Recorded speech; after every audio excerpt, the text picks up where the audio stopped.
Bismillahirrahmanirrahim. Assalamualaikum warahmatullahi wabarakatuh dan selamat pagi cikgu ucapkan kepada semua murid-murid yang cikgu sayangi sekalian.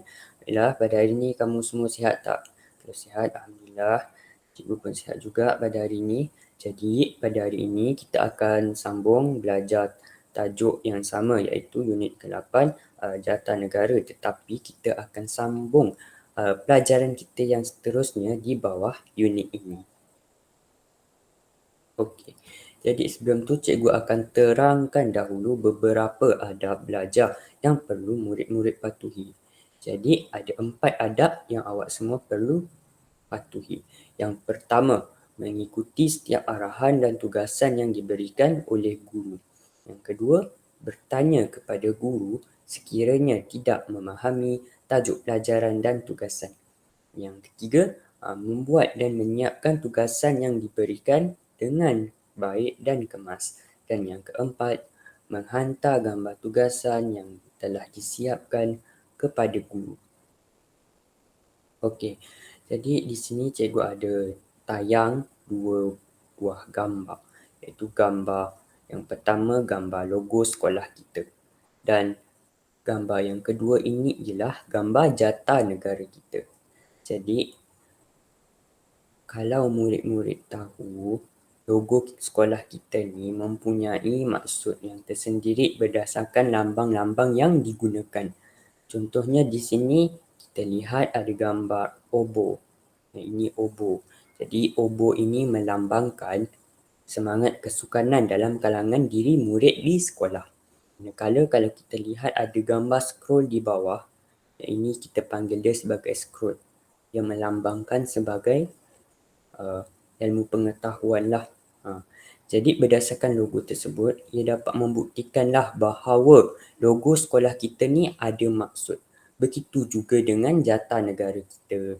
Jadi pada hari ini, kita akan belajar maksud yang ada pada lambang-lambang dalam jata negara kita itu. Okay, jadi cikgu akan terangkan dulu objektif-objektif pembelajaran kita pada hari ini. Bagi kelas 5 mutiara, pada akhir PDP, murid akan dapat yang pertama, melabelkan 6 daripada 11 lambang pada jata negara dengan betul.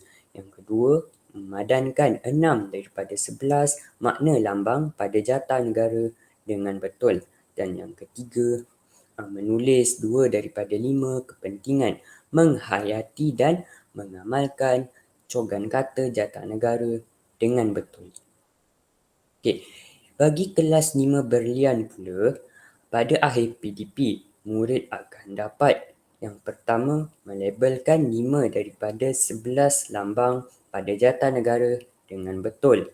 Yang kedua, memadankan 5 daripada 11 makna lambang pada jata negara dengan betul. Dan yang ketiga, menulis 2 daripada 5 kepentingan menghayati dan mengamalkan cogan kata jata negara dengan betul. Bagi kelas 5 Zamrud pula, pada akhir PDP, murid akan dapat yang pertama, melabelkan 8 daripada 11 lambang pada jata negara dengan betul.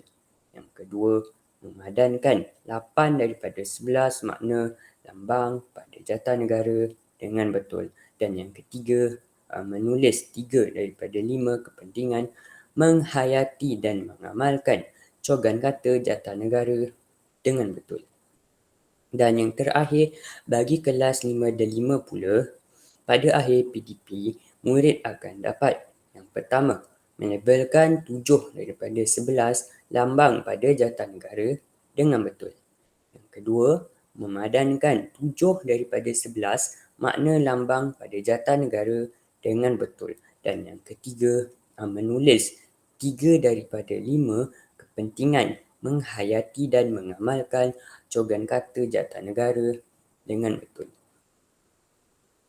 Okey, jadi kita akan belajar dahulu lambang dan makna pada jata negara. Okey, jata negara merupakan simbol kebanggaan negara kita. Dan reka bentuk jata negara kita mempunyai beberapa buah lambang. dan setiap lambang-lambang tersebut dan juga warna mempunyai maksud yang tersendiri. Jadi mari kita tengok apakah maksud bagi setiap lambang tersebut. Okey. Jadi yang pertama ialah lambang bintang pecah 14. Nampak, ini ialah bintang pecah 14. Bintang pecah 14 ini melambangkan perpaduan 13 buah negeri dan kerajaan persekutuan. Kalau bulan sabit dan bintang pula, ini ya, bulan sabit dan bintang, ia melambangkan Islam sebagai agama persekutuan Malaysia. Jadi kalau kita nak tahu negara kita ni negara Islam ataupun bukan, kita lihat pada lambang bulan dan anak bintang ini. Jadi sekiranya ada, ia membawa maksud bahawa negara kita ini merupakan sebuah negara Islam. Yang seterusnya ialah lambang 2 ekor harimau. 2 ekor harimau ini kita lihat terdapat pada bahagian kanan dan kiri jata negara kita.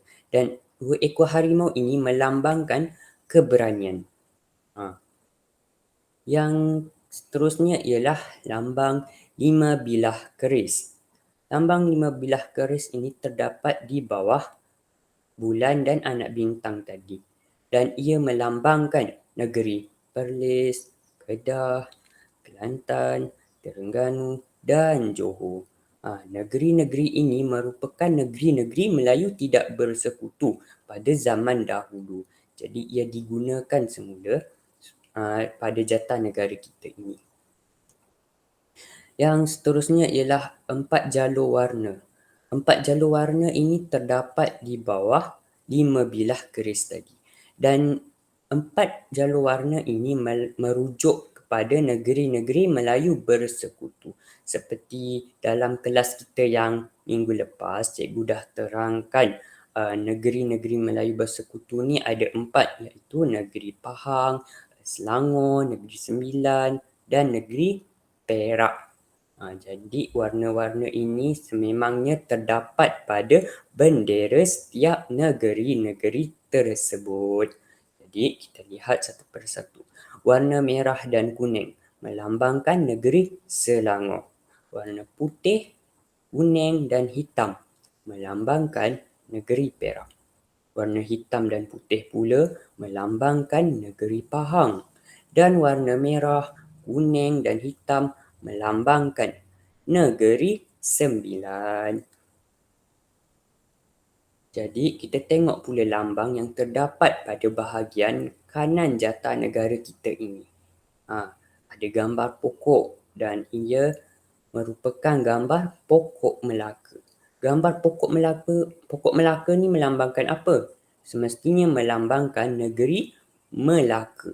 Dan pokok Melaka ini sememangnya cukup sinonim dengan negeri tersebut. Di bahagian kiri jata negara kita pula terdapat lambang pokok pinang dan jambatan. Jadi lambang ini melambangkan negeri Pulau Pinang. Kalau kita telusuri pula pada bahagian bawah perisai pada jata negara kita, ada 3 lambang ya, iaitu lambang pada bahagian kanan lambang jata negeri Sarawak, yang bahagian tengah pula bunga raya, dan pada bahagian kiri pula ialah jata negeri Sabah. Jadi kita tengok satu persatu. Jata negeri Sarawak. Jata negeri Sarawak ni melambangkan negeri Sarawak lah. Di bahagian tengah pula ada gambar lambang bunga raya.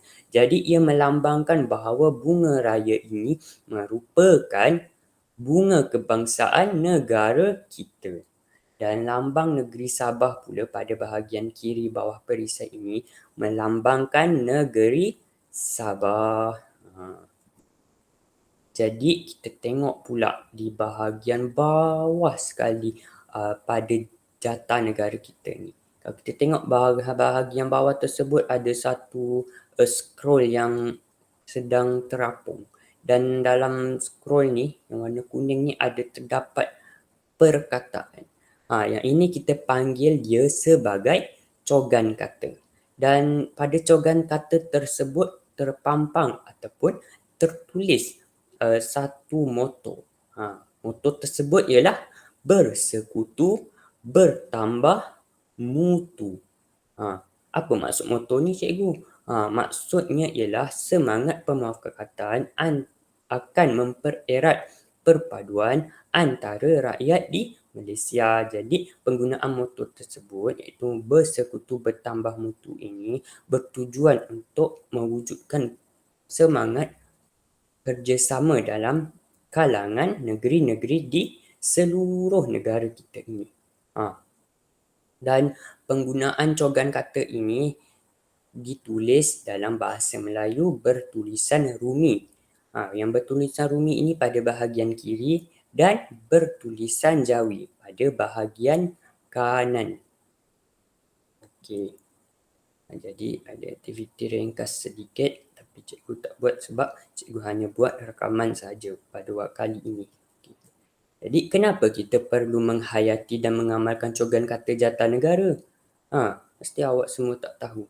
Jadi antara kepentingannya ialah yang pertama, mewujudkan masyarakat yang aman dan harmoni. Sememangnya jata negara kita ini berfungsi untuk mengeratkan masyarakat kita yang majmuk, yang terdiri daripada masyarakat ada kaum Melayu, kaum Cina dan kaum India. Jadi ia bertujuan untuk mengeratkan keseluruhan rakyat kita di bawah satu lambang yang sama iaitu lambang jata negara. Okey, kepentingan yang kedua pula ialah dapat meningkatkan ekonomi negara. Bagaimana dapat meningkatkan ekonomi? Seperti yang tertulis dalam cogan kata kita tadi tu. Cogan kata kita tadi berbunyi bersekutu bertambah mutu. Jadi menerusi penghayatan cogan kata ini dapatlah setiap negeri dalam negara kita ini bekerjasama dan bersatu padu untuk memajukan negara kita. Dan hal ini seterusnya akan membawa kita ke kepentingan yang ketiga iaitu mengukuhkan kestabilan ekonomi. Apabila ekonomi kita sudah meningkat, jadi ia akan perlu distabilkan. Dan bagaimana untuk distabilkan adalah melalui perpaduan antara rakyat di Malaysia. Dan kepentingan yang terakhir pula ialah mencerminkan semangat perpaduan. Seperti yang cikgu dah sebut tadi tu, berdasarkan cogan kata tersebut, ia dapat mengeratkan perpaduan yang kukuh antara rakyat dan negeri-negeri di Malaysia. Jadi setakat itu sahaja pembentangan cikgu pada kali ini. Jadi kamu semua boleh teruskan mengikuti arahan yang cikgu dah berikan di WhatsApp dan menghantar tugasan tersebut kepada cikgu. Jadi setakat itu sahaja perjumpaan kita pada kali ini. Sekian, terima kasih. Assalamualaikum.